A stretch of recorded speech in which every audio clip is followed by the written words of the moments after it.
యేసు రక్తమే జయం. పరిచర్య. Praise the Lord. ఆగస్టు 11వ తేదీ 2024. ఈరోజు దేవుని వాక్యము, ఏలయనగా ఇద్దరు ముగ్గురు నా నామమున ఎక్కడ కూడియుందురో అక్కడ నేను వారి మధ్యన ఉందునని చెప్పెను. మత్తయి సువార్త 18వ అధ్యాయం 20వ వాక్యము. అవును క్రీస్తునందు ప్రియులారా, యేసు నామములోని దేవుని మహిమ, దేవుని బలము, శక్తి, ఆయన నామము ద్వారా అనేకులు స్వస్థత పొందుచున్నారు. యేసు నామంలో సాతాను బంధించబడుతుంది. కావున ఏక మనసుతో ఇద్దరు ముగ్గురు కలిసి యేసు నామమును బట్టి ప్రార్థించగా దేవుడు గొప్ప కార్యం చేయును.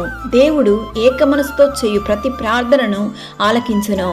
మీలో ఇద్దరు తాము వేడుకొను దేనిని గూర్చేనను భూమి మీద ఏకీభవించిన ఎడల అది పరలోకమందున్న నా తండ్రి వలన వారికి దొరుకునని దేవుని వాక్యం సెలవిస్తుంది.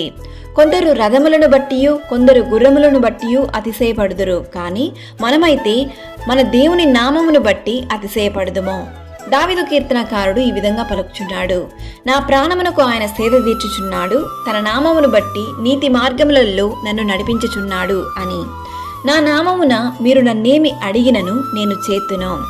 మీరు నా నామమున దేని నడుగుదురో తండ్రి కుమారుని యందు మహిమపరచబడుటకై దానిని చేతును. ప్రభువు నామమును బట్టి ప్రార్థన చేయు వారందరూ రక్షణ పొందుదురు అని దేవుడు చెప్పుచున్నాడు. కావున దేవుని సన్నిధిలో మోకాళ్ళుని ప్రార్థించదమా? దేవుడు మనకు అనుగ్రహించు ప్రతి దీవెనలను పొందుకొని ఆయన నామమును మహిమపరుద్దాం.